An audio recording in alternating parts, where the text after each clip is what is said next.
안녕하세요. 스타19 임광목 대표입니다. 3월 25일 지금 시간은요. 아침 7시 18분. 오늘도 역시 개장 전에 인사를 드립니다.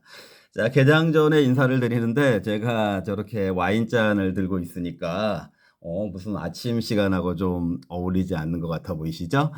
우리 그 구독자분 중에 그 와인을 굉장히 사랑하시는 분이 계세요. 그래서 그분 덕에 제가 요즘 와인을 가끔 마시고 있는데 이분이 사진을 찍어주시면서 와인 그 광고 모델처럼 한번 포즈를 취해보라라고 해서 이런 사진을 찍었습니다. 와인 광고 모델처럼 포즈를 취해보라라고 해서 이런 사진을 찍었는데요. 제가 그 와인 그 광고 모델 사진이 잘 나왔다 이런 얘기를 하는 것이 아니고 오늘 여러분들께 한 종목에 대한 힌트를 드리려고 광고 모델이라는 얘기를 썼으니까 끝까지 잘 들어보시면은 다음에 이 종목이 좀 괜찮으려나 보다 이런 힌트가 될 것이니까 여러분들이 잘 참고해 보시기 바랍니다.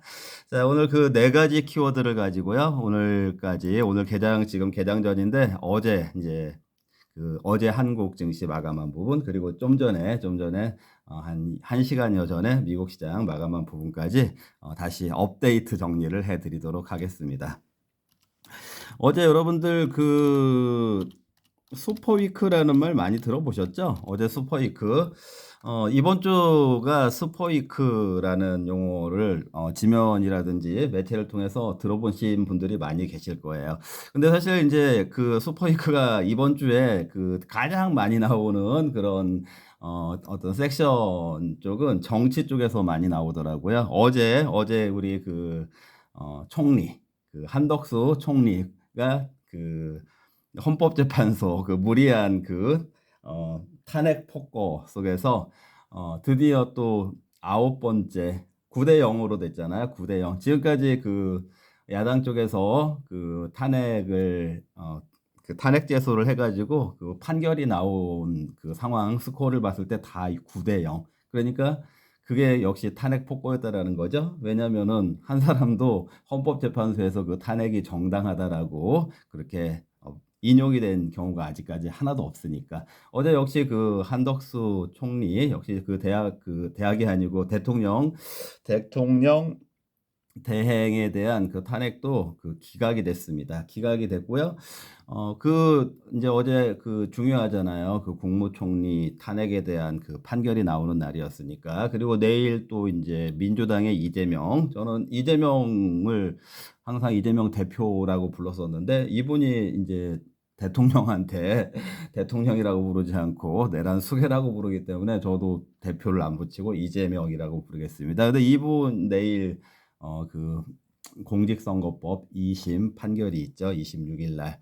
그렇게 하고 이번 주 금요일 날 뭐 그 대통령 탄핵 판결이 있니 없니? 근데 제 생각은 없을 것 같다라고 그 사적인 자리에서는 여러 차례 말씀을 드렸던 바가 있는데 어쨌든 이렇게 굵직굵직한 그 판결이 나오는 주기 때문에 슈퍼이크 그 법조계의 슈퍼이크다 이런 말이 지면에 많이 등장을 했는데요. 사실 이제 우리 이 스타119 채널은 정치 방송이 아니고 증시 방송이잖아요. 증시 방송 관점에서도 슈퍼이크가 있습니다. 더 중요한 슈퍼이크라면은 슈퍼이크 일스가 있는데 지금 여러분들 그 아시겠지만 주총 시즌이에요. 주총 시즌. 지난주에도 주총이 많이 몰려 있었고 또 이번 주에 정말로 그 주총들이 대부분의 3천여 개의 종목들 중에 12월 결산하는 종목들 중에 80% 정도 이상이 이번 주에 주총이 몰려 있으니까 그 주총이 몰려 있다라는 측면에서 슈퍼이크. 사실 주총이 중요한 회사들이 있어요.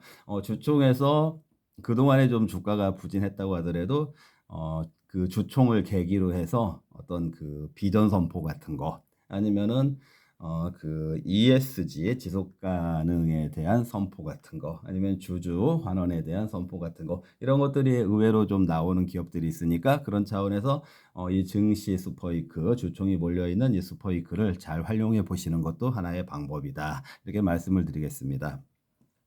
자, 두 번째 키워드는요. 현대차 얘기 좀 하겠습니다. 현대차. 자, 제가 오늘이 지금 화요일이죠. 금요일 날 개장전 방송에서 그날까지 시장 정리해 드리면서 그때는 그 엔비디아의 그 GTC GPU 테크놀로지 컨퍼런스 효과로 인해서 우리나라의 삼성전자, 하이닉스가 주도적으로 상승을 좀 견인을 했다. 우리 한국 증시의 반등을 견인을 했다. 해오고 있다. 이렇게 말씀을 드렸었고, 자, 그 바톤을 어제 현대차가 이어받았죠. 자, 현대차가 이제 어제 그 상승, 어쨌든 시총권 상위 종목들의 상승세를 이어받았는데, 물론 이제 어제 그 코스피 지수는 상승하지 못했죠. 제가 숨고르기 필요하다라고 말씀드렸던 거 기억하시죠? 그래서 제가 지난주 금요일 날 개장 전에 한국 증시 숨고르기 필요하다라고 말씀드렸는데, 지난주 금요일 날도 숨고르기가 있었었고, 어제 월요일 날도 숨고르기가 있었었죠. 그 지수가 숨고르기 하는 그 와중에도 제가 스위칭에 대한 얘기를 좀 지난주 금요일 날 또 강조를 드린 적이 있었는데, 이번에는 현대차가 굉장히 좀 그 현대차뿐만 아니라 기아차, 그리고 현대 그 가족사라고 할 수 있는 종목들 아시죠? 그 종목들이 이렇게 다 같이 좀 많이 강세를 보였습니다. 이제 그 보인 이유가요. 이제 좀 전에 그 삼성전자나 SK 하이닉스가 지난주까지 상승 견인을 했던 거는 엔비디아의 그 GPU 테크놀로지 컨퍼런스 그 효과 때문이다라고 말씀을 드렸었고, 그 바톤을 현대차가 이어갔는데 어제 현대차가 좀 많이 현대차 그 계열이 많은 그 상승의 강세를 보였던 거는 이 슈퍼이크의 효과도 있었어요. 슈퍼이크의 효과 물론 그 주총에 대한 부분도 있지만, 어제 그 한덕수 총리가 여러분들 잘 모르시겠지만 FTA라고요.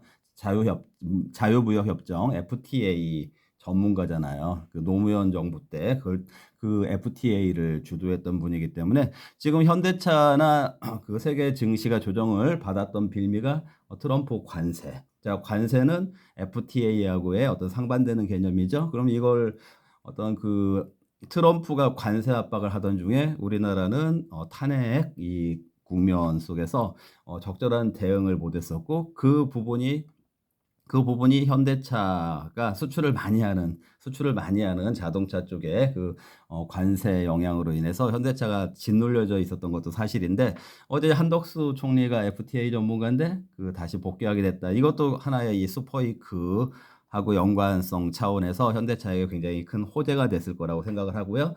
뿐만 아니라 저는 여러분들께 여러 차례 현대차 계속 사셔야 된다라고 말씀드렸던 거 다 기억나실 거예요.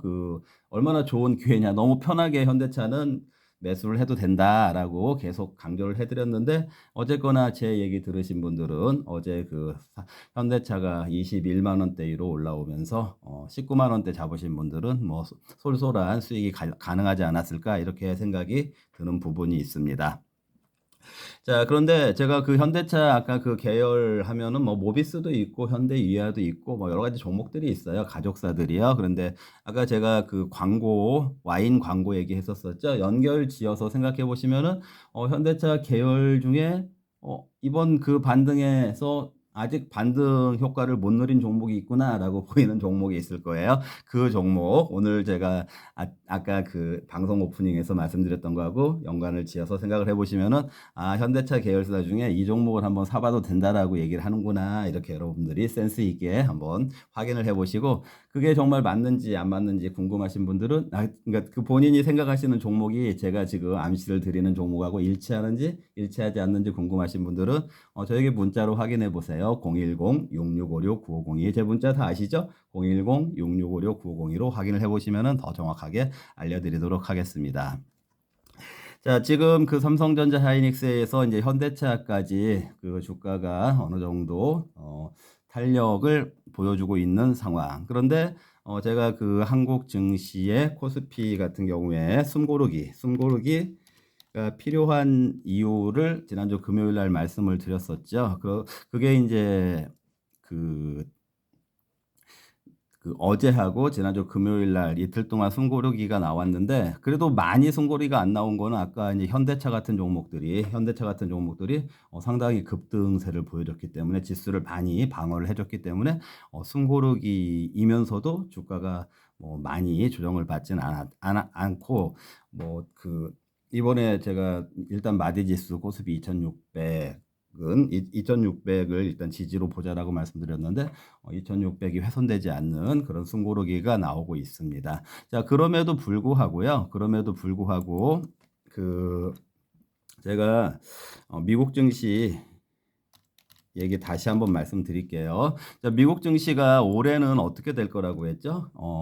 지금 오늘 새벽에 이제 마감한 미국 증시가 그동안에 많이 빠졌기 때문에 좀 급등을 많이 했어요. 이제 급등한 이유 역시 사실은 여러분들 뭐 매일같이 방송 보시는 분들은 다 기억하실 거예요. 제가 트럼프가 그 관세 강행에 대한 얘기할 때 트럼프에게 뭐가 필요하다라고 했었었죠? 유연성이 필요하다 이런 얘기를 제가 사실은 어떻게 보면은 가장 먼저 사용한 단어죠. 트럼프한테 유연성이 필요하다. 그런데 지금 지면에 계속해서 시황 지면에 나오고 있는 단어가 유연성이에요. 아, 트럼프가 유연성을 발휘한대. 이제 이런 식으로 나오고 있잖아요. 트럼프가 유연성을 발휘한대. 그래서 이제 강행했던 관세들이 다시 좀 조정이 될 것 같다. 이런 부분들이 반영이 돼서 미국 증시가 어제 그 반등을 많이 했고, 그리고 이제 그 부분이 현대차에도 트럼프가 유연성을 보여준대 이렇게 하니까 그 현대차의 직접적인 호재가 되는 거죠. 우리나라 수출주니까. 그래서 이제 현대차가 어제 호재 만발로 해서 급등을 했는데 그럼에도 불구하고 미국 증시가 작년 재작년에 보여줬던 것처럼 일정 폭 조정 후에 신고가 경신 이런 식으로 가는 패턴이 나오기는 올해는 어려울 것 같다라고 저는 그렇게 본다라고 말씀을 드렸죠. 그 신고가로 간다고 하더라도 그 시간이 좀 많이 걸릴 것 같다라고 그렇게 말씀을 드렸었죠. 그게 이제 M7 종목들의 그 감마 스퀴즈 제가 여러 차례 감마 스퀴즈가 뭔지 설명드렸으니까 지난 방송 다시 확인해 보시고 자, 감마 스퀴즈 이후에 좀 펀더멘탈에 갇히는 현상으로 인해서 미국 증시의 지수 자체가 과거 1, 2년 전처럼 쉬었다가 신고가 경신 이렇게 가기에는 좀 어려울 거다. 그러니까 오늘처럼 이렇게 급반등이 나왔다고 하더라도 그 반등세가 계속해서 지속되고 최고가를 경신하는 수준까지 지속될 것으로 보여지진 않는다. 이런 부분들 여러분들 참고하시고 그리고 이제 가장 그 대표적인 종목들이라고 할 수 있는 엔비디아나 테슬라가 제가 그 펀더멘탈에 갇혀지게 되는 그런 그 예상이 왜 가능한지에 대해서 지난 방송에서 설명을 드렸으니까 그 방송도 참고를 해보시고 자, 이런 거를 감안해서 보실 때 자, 오늘 그 코스피가 금요일하고 어제하고 숨고르기를 했고 그리고 이제 미국 증시가 오늘 새벽에 좀 많이 올랐으니까 그게 반영이 될 것 같죠? 그러면은 코스피가 2650을 다시 재돌파를 할 수 있냐? 자, 그런데 숨고르기가 충분히 쉬워졌냐? 이거하고 이제 결부지어서 조금 제가 생각하기에는 미국 증시의 상승만큼 즉 미국이 1만큼 상승했으니까 코스피도 1만큼 올라갈 거다. 이런 대응은 나오지 않을 것으로 보여진다. 저는 미국 증시 이제 상승한 부분이 코스피에 반영은 되겠지만 미국 증시의 오늘 그 새벽에 마감한 상승폭만큼 코스피에 다 반영될 것으로는 보여지지 않는다. 자, 그런 맥락 그리고 단기간에 있어서 삼성전자가 그리고 SK 하이닉스가 그리고 현대차가 이런 종목들이 시가총액 종목들이 좀 한국의 지수 물론 이제 한국의 지수가 절대적으로는 굉장히 낮은 수준이죠. 그런데 이제 그럼에도 불구하고 최근 흐름으로 봤을 때는 미국이라든지 다른 증시 대비로는 조금 그 빠르게 반등한 부분이 있으니까 자, 이런 부분들이 반영이 돼서요. 오히려 코스피 지수가 미국 증시의 반등폭만큼은 따라가지 못할 것으로 보여지고 대신에 그 현대차라든지 삼성전자라든지 하이닉스라든지 최근에 지수 그 반등 흐름만큼 그게 반영이 안 된 종목들 그 지수 반등만큼 반영이 안 된 종목들로 매기가 좀 확산되는 그런 흐름이 나오는 그런 정도의 앰비언스 시장 분위기가 아닐까 저는 그렇게 생각을 하니까요. 참고해서 대응하시고 다시 한번 말씀드리면은 현대차 가족 종목들이 어제 많이 올랐는데 반영이 안 된 종목들 그리고 제가 오늘 그 방송 오프닝에서 말씀드렸던 그 키워드하고 결부시켜서 생각해 보시면은 그 종목 한 18,000원 정도 하는 것 같아요. 한번 잡아보셔도 괜찮을 것 같다. 이렇게 힌트를 드리겠습니다. 네, 오늘 여기서 마무리하겠습니다. 시청해 주셔서 감사합니다.